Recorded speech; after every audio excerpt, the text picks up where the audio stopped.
Hello, my name is Jim Savara. I'm a visiting faculty member at the University of North Carolina at Chapel Hill and chairman of the new Ethics and Standards Implementation Committee of ASPA. It's an important question to ask, what do codes of ethics do? Why do they matter in public administration? All codes give people guidance about what to do. In public affairs, some of those codes are fairly narrow. They primarily tell you what you should not do. Some stress what you should do in kind of basic, simple terms, like putting in a full day's work. Those kinds of codes are often found in the codes developed by governments.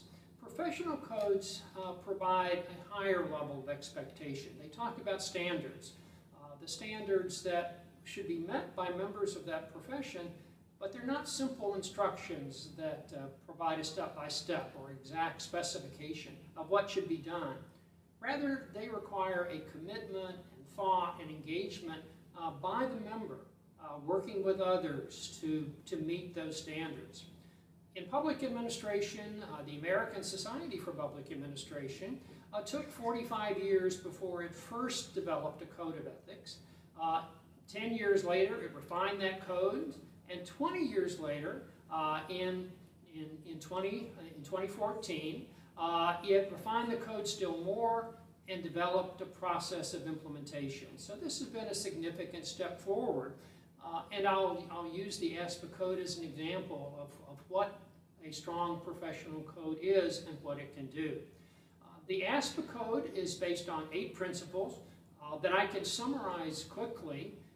The code calls for all persons in public service to seek to advance the public interest and serve the public. Secondly, to uphold the law and also to seek to improve the law and regulation. There are responsibilities in the key relationships that administrators have to engage the public, to promote social equity, and to fully inform and advise the people with whom they work, their peers, and also their superiors.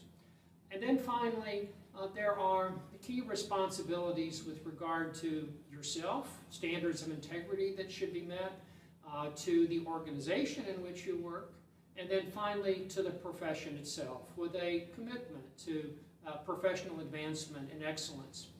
These simple codes are all elaborated more fully. There are suggested practices that one can find, and you can go to the ASPA website and click on the Code of Ethics tab and see that additional material. But we don't leave it to you to figure out what this code means on your own. At the website, there is also a guide to implementation and self-assessment to the Code of Ethics. It provides an elaboration of each of those principles to explain them and offer examples, and also reflective questions to help you understand what it means. Regarding serving the public, for example, who do you work with in the public? Who do you serve? Are there higher standards of quality that should be met in those relationships? In addition, for each of the principles, we have some assessment questions. Are there problems or challenges that you face in meeting the code, in your organization or in the nature of work that you do? And then finally, are there new commitments that you should make in order to more fully advance the Code of Ethics? So it is not, again, a set of simple instructions, as I said before. It's a set of standards that you can help to define and to actualize. There are other sources of help available. The Ethics and Standards Implementation Committee will answer questions from members about what the code means or how to deal with a difficult ethical situation. We also will consider complaints about members if behavior does not meet the standards of the code. There will be a continual process of trying to raise awareness and provide information based on those questions, those inquiries, and the complaints that are considered. So to conclude then, a code of ethics is an invitation to you as a member of ASPA, as a public servant, to help to meet those basic obligations, those most important obligations that we collectively share as public servants.